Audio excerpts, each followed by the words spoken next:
Chapter 42. The Whiteness of the Whale.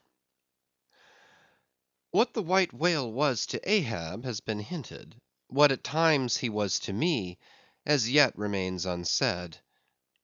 Aside from those more obvious considerations touching Moby Dick, which could not but occasionally awaken in any man's soul some alarm, there was another thought, or rather vague, nameless horror concerning him, which at times by its intensity completely overpowered all the rest; and yet so mystical and well nigh ineffable was it, that I almost despair of putting it in a comprehensible form.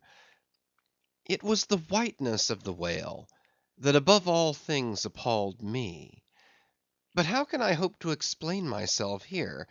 And yet in some dim random way explain myself I must, else all these chapters might be naught.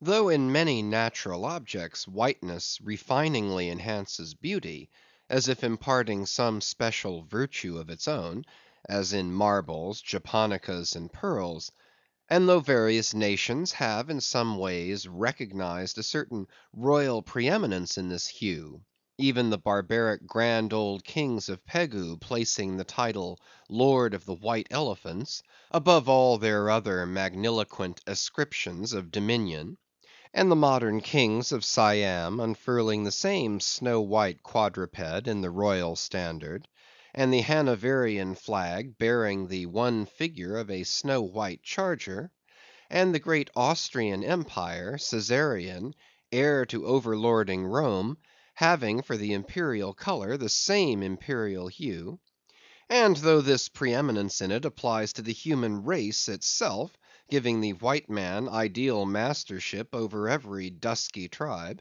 and though, besides all this, whiteness has been even made significant of gladness, for among the Romans a white stone marked a joyful day; and though in other mortal sympathies and symbolizings this same hue is made the emblem of many touching, noble things, the innocence of brides, the benignity of age; though among the red men of America the giving of the white belt of wampum was the deepest pledge of honor; though in many climes whiteness typifies the majesty of justice in the ermine of the judge, and contributes to the daily state of kings and queens drawn by milk‐white steeds; though even in the higher mysteries of the most august religions it has been made the symbol of the divine spotlessness and power, by the Persian fire worshippers, the white forked flame being held the holiest on the altar, and in the Greek mythologies great Jove himself being made incarnate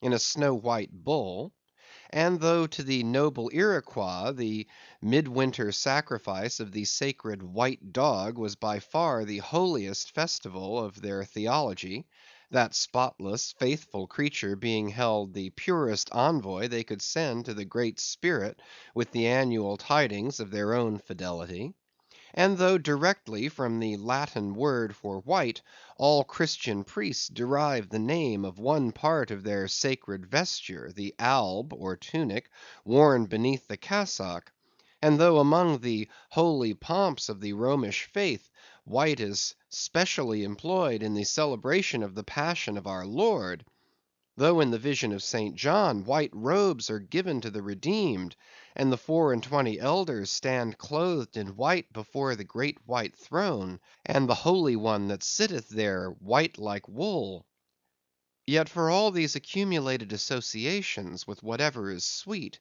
and honorable, and sublime, there yet lurks an elusive something in the innermost idea of this hue, which strikes more of panic to the soul than that redness which affrights in blood.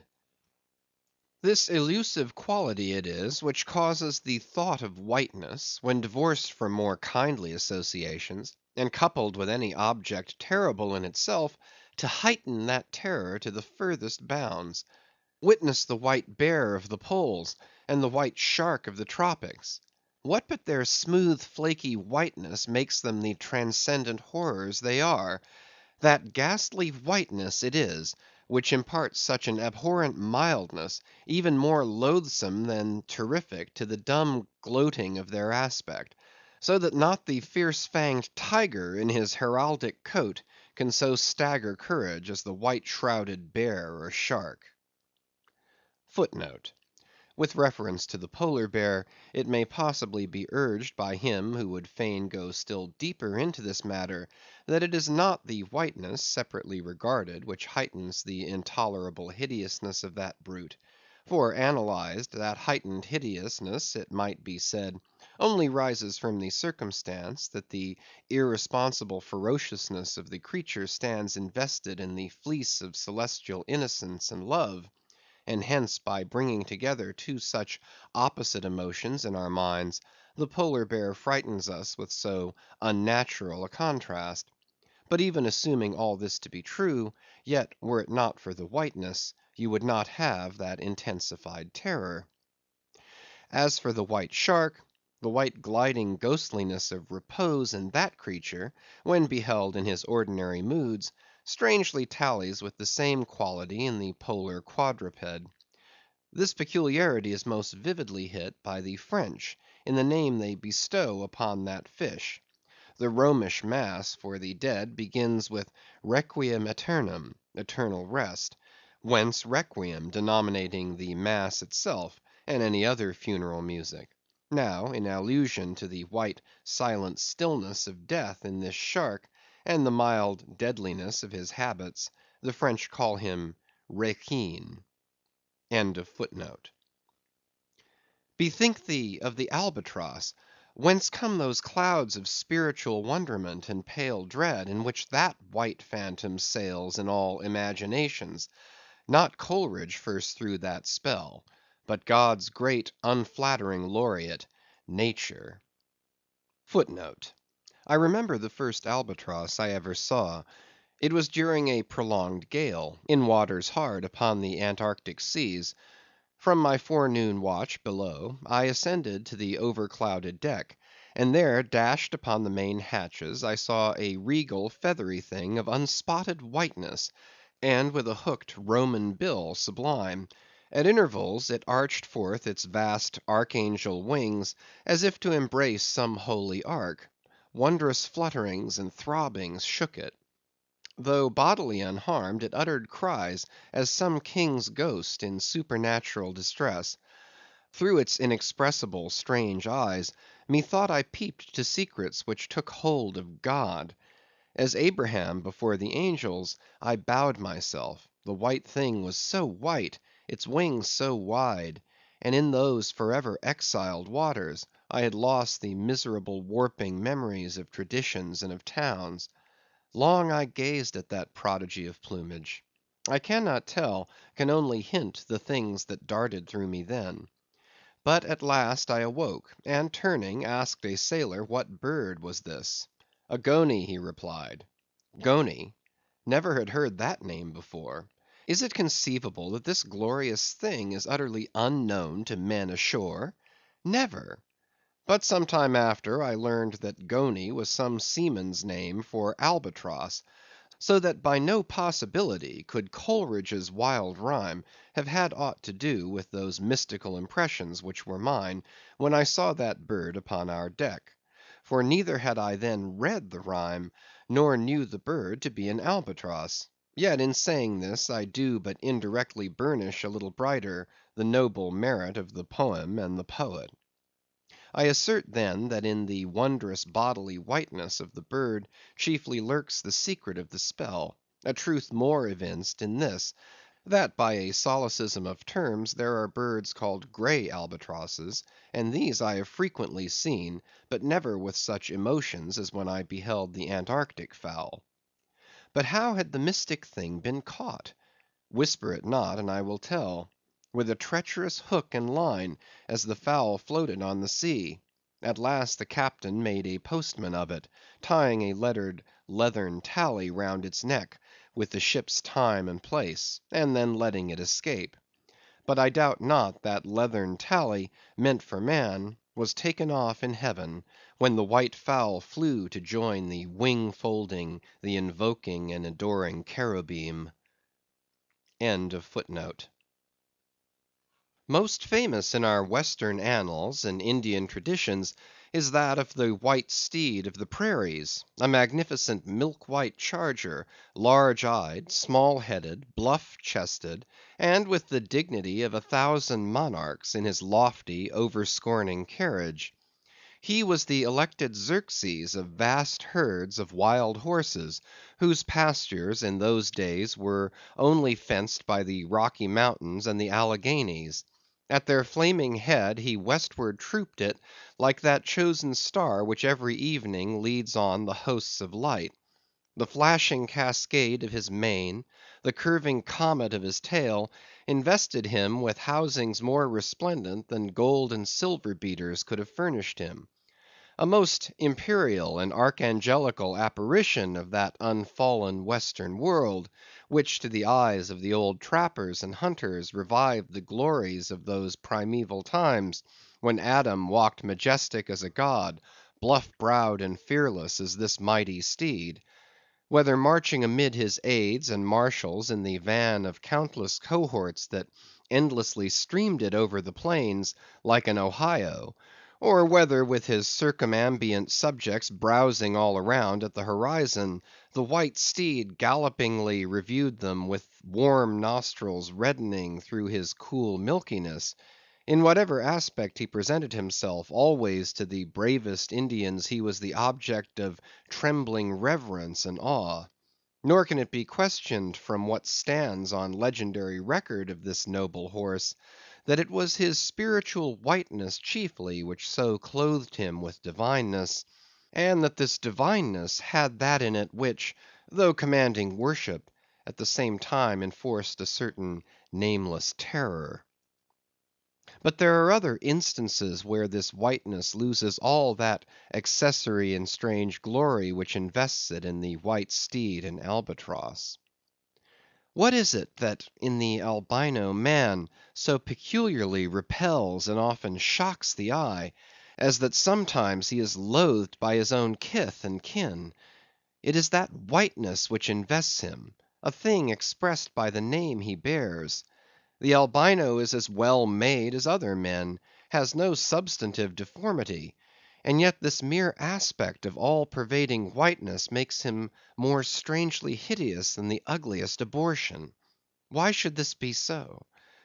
Nor in quite other aspects does nature in her least palpable but not the less malicious agencies fail to enlist among her forces this crowning attribute of the terrible. From its snowy aspect, the gauntleted ghost of the southern seas has been denominated the White Squall; nor in some historic instances has the art of human malice omitted so potent an auxiliary. How wildly it heightens the effect of that passage in Froissart, when, masked in the snowy symbol of their faction, the desperate White Hoods of Ghent murder their bailiff in the market-place. Nor in some things does the common hereditary experience of all mankind fail to bear witness to the supernaturalism of this hue. It cannot well be doubted that the one visible quality in the aspect of the dead which most appalls the gazer, is the marble pallor lingering there; as if indeed that pallor were as much like the badge of consternation in the other world, as of mortal trepidation here.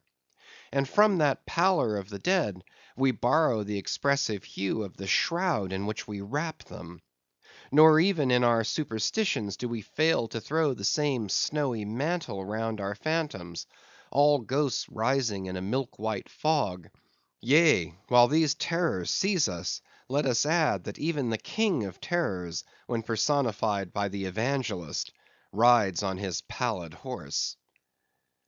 Therefore, in his other moods, symbolize whatever grand or gracious thing he will by whiteness, no man can deny that in its profoundest idealized significance it calls up a peculiar apparition to the soul. But though without dissent this point be fixed, how is mortal man to account for it? To analyze it would seem impossible. Can we then by the citation of some of those instances, wherein this thing of whiteness, though for the time either wholly or in great part stripped of all direct associations calculated to impart to it aught fearful, but nevertheless is found to exert over us the same sorcery, however modified, can we thus hope to light upon some chance clue to conduct us to the hidden cause we seek? Let us try. But in a matter like this, subtlety appeals to subtlety, and without imagination no man can follow another into these halls. And though doubtless some at least of the imaginative impressions about to be presented may have been shared by most men, yet few perhaps were entirely conscious of them at the time, and therefore may not be able to recall them now. Why, to the man of untutored ideality, who happens to be but loosely acquainted with the peculiar character of the day, does the bare mention of Whitsuntide marshal in the fancy such long, dreary, speechless processions of slow‐pacing pilgrims, downcast and hooded with new fallen snow? Or to the unread, unsophisticated Protestant of middle American states, why does the passing mention of a white friar or a white nun evoke such an eyeless statue in the soul? Or what is there, apart from the traditions of dungeoned warriors and kings, which will not wholly account for it, that makes the White Tower of London tell so much more strongly on the imagination of an untravelled American, than those other storied structures, its neighbors, the Byward Tower, or even the Bloody? And those sublimer towers, the White Mountains of New Hampshire? Whence, in peculiar moods, comes that gigantic ghostliness over the soul at the bare mention of that name, while the thought of Virginia's Blue Ridge is full of a soft, dewy, distant dreaminess? Or why, irrespective of all latitudes and longitudes, does the name of the White Sea exert such a spectralness over the fancy, while that of the Yellow Sea lulls us with mortal thoughts of long, lacquered, mild afternoons on the waves, followed by the gaudiest and yet sleepiest of sunsets? Or to choose a wholly unsubstantial instance, purely addressed to the fancy, why, in reading the old fairy tales of Central Europe, does the tall pale man of the Hartz forests, whose changeless pallor unrustlingly glides through the green of the groves, why is this phantom more terrible than all the whooping imps of the Blocksberg? Nor is it altogether the remembrance of her cathedral toppling earthquakes, nor the stampedos of her frantic seas, nor the tearlessness of arid skies that never rain, nor the sight of her wide field of leaning spires, wrenched copestones, and crosses all adroop, like canted yards of anchored fleets, and her suburban avenues of house walls lying upon each other as a tossed pack of cards. It is not these things alone which make tearless Lima the strangest, saddest city thou canst see. For Lima has taken the white veil, and there is a higher horror in this whiteness of her woe. Old as Pizarro, this whiteness keeps her ruins for ever new; admits not the cheerful greenness of complete decay; spreads over her broken ramparts the rigid pallor of an apoplexy that fixes its own distortions. I know that to the common apprehension, this phenomenon of whiteness is not confessed to be the prime agent in exaggerating the terror of objects otherwise terrible. Nor to the unimaginative mind is there aught of terror in those appearances whose awfulness to another mind almost solely consists in this one phenomenon, especially when exhibited under any form at all approaching to muteness or universality. What I mean by these two statements may perhaps be respectively elucidated by the following examples. First, the mariner, when drawing nigh the coasts of foreign lands, if by night he hear the roar of breakers, starts to vigilance, and feels just enough of trepidation to sharpen all his faculties. But under precisely similar circumstances, let him be called from his hammock to view his ship sailing through a midnight sea of milky whiteness, as if from encircling headlands shoals of combed white bears were swimming round him, then he feels a silent superstitious dread. The shrouded phantom of the whitened waters is horrible to him as a real ghost. In vain the lead assures him he is still off soundings. Heart and helm they both go down. He never rests till blue water is under him again. Yet where is the mariner who will tell thee, Sir, it was not so much the fear of striking hidden rocks as the fear of that hideous whiteness that so stirred me. Second, to the native Indian of Peru, the continual sight of the snow howdahed Andes conveys naught of dread, except perhaps in the mere fancying of the eternal frosted desolateness reigning at such vast altitudes, and the natural conceit of what a fearfulness it would be to lose oneself in such inhuman solitudes.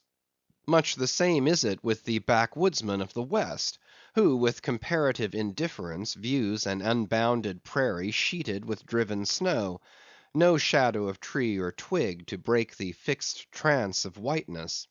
Not so the sailor, beholding the scenery of the Antarctic seas, where at times by some infernal trick of legerdemain in the powers of frost and air, he, shivering and half shipwrecked, instead of rainbows speaking hope and solace to his misery, views what seems a boundless churchyard grinning upon him, with its lean ice monuments and splintered crosses.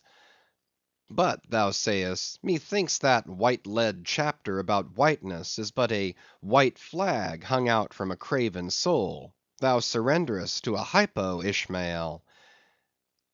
Tell me why this strong young colt, foaled in some peaceful valley of Vermont, far removed from all beasts of prey, why is it that upon the sunniest day, if you but shake a fresh buffalo robe behind him, so that he cannot even see it, but only smells its wild animal muskiness, why will he start, snort, and with bursting eyes paw the ground, in frenzies of affright? There is no remembrance in him of any gorings of wild creatures in his green northern home, so that the strange muskiness he smells cannot recall to him anything associated with the experience of former perils. For what knows he, this New England colt, of the black bisons of distant Oregon? No; but here thou beholdest, even in a dumb brute, the instinct of the knowledge of the demonism in the world. Though thousands of miles from Oregon, still when he smells that savage musk, the rending, goring bison herds are as present as to the deserted wild foal of the prairies, which in this instant they may be trampling into dust. Thus, then, the muffled rollings of a milky sea, the bleak rustlings of the festooned frosts of mountains, the desolate shiftings of the windrowed snows of prairies, all these to Ishmael are as the shaking of that buffalo robe to the frightened colt. Though neither knows where lie the nameless things of which the mystic sign gives forth such hints, yet with me, as with the colt, somewhere those things must exist, though in many of its aspects this visible world seems formed in love, the invisible spheres were formed in fright. But not yet have we solved the incantation of this whiteness, and learned why it appeals with such power to the soul, and more strange and far more portentous; why, as we have seen, it is at once the most meaning symbol of spiritual things, nay, the very veil of the Christian deity, and yet should be, as it is, the intensifying agent in things most appalling to mankind. Is it that by its indefiniteness it shadows forth the heartless voids and immensities of the universe, and thus stabs us from behind with the thought of annihilation, when beholding the white depths of the Milky Way? Or is it, that as in essence whiteness is not so much a color as the visible absence of color, and at the same time the concrete of all colors?